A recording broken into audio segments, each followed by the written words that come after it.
Kung ang kababayan nating ito ay kumakain ng hollow blocks para sa views at pag-asang kumita, may mga tao naman na talagang paborito nilang kumain ng bato. Pag hindi kayo magbago, papatayin ko kayo. Ha!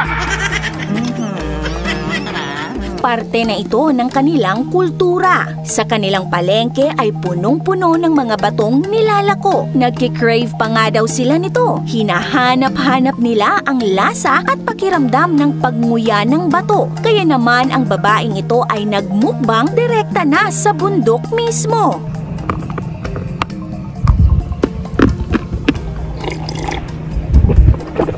Welcome to Kyrgyzstan, isang bansa sa gitnang Asya kung saan ang mga bato ay kinakain nila na parang snacks lamang. Well, technically, hindi naman ito bato. Ito ay clay.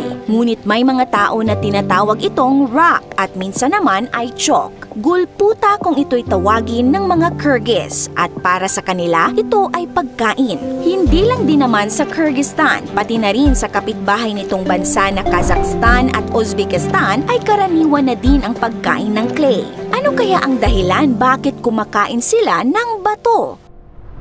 Geophagy. Yan ang tawag sa kagawiang pagkain ng lupa, clay or chalk. At matagal na itong ginagawa ng mga tao. 460 to 380 BC pa ay may naisulat na sa ancient historical text sa Greece tungkol sa geophagy. Sa Africa ay mas maraming bansa ang kumakain ng clay tulad ng Ghana, Nigeria, Kenya at marami pang iba. Sa mga pampublikong pamilihan sa Kenya, nakahanay ang mga nagtitinda ng tumpok-tumpok na kulay puting bato na tinatawag nilang odowa. Sa una ay aakalain na tinitinda ito bilang construction materials, pero para talaga ito sa mga buntis na naglilihi. Normal na din ang pagkain ng odowa sa mga nagbubuntis sa Kenya. Kahit mga shopping malls at high-end supermarkets doon ay nagtitinda na ng odowa dahil mataas ang demand nito. Ngunit bakit nga ba kumakain sila ng clay? Ang iba sa kanila ay talagang nakasanayan lang ang pagkain ng clay.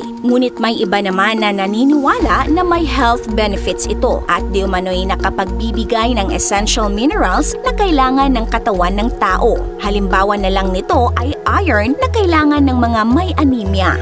Para naman sa mga nagbubuntis, maraming minerals tulad ng calcium ang nawawala sa katawan. Kaya ang pagkain ng bato ay maaaring instinctive attempt daw para mapunan ang mineral deficiency.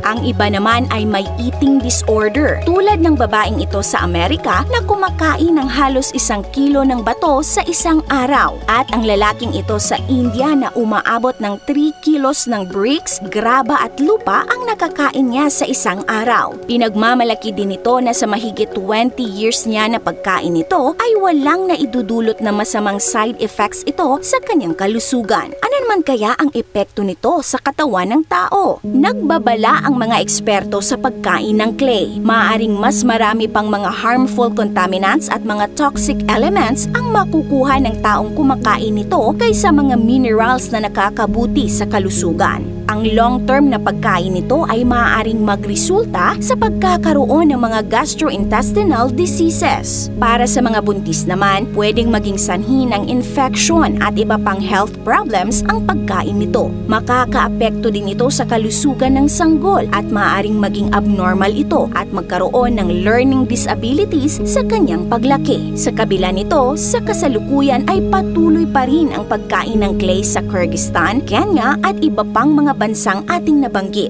Ikaw ka-awesome, gusto mo bang subukang kumain ng clay? This is your Ate O from our Republic. Hanggang sa muli and stay awesome!